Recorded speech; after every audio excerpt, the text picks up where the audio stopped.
Yanımda kal, yanımda kal. Düşlerim yetmez ki bana. Yanımda kal, yanımda kal. Çok geç rastladım sana. Kim olursam ol senin, adın eski sevgilim kalacak. Kalbine sor beni, sor hadi, yarın geç olacak. Yanımda kal, yanımda kal. Düşlerin yetmez ki bana.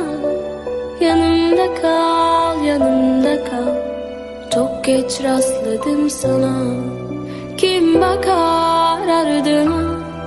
Sen mi, ben mi, adın ne? Geç olacak, sebepler bul bana. Yalanlar kur hadi ancak. Önce kendini affet, ben seni affettim. Kim olursam ol senin, adın eski sevgilim kalacak. Kalbine sor beni, sor hadi, yarın geç.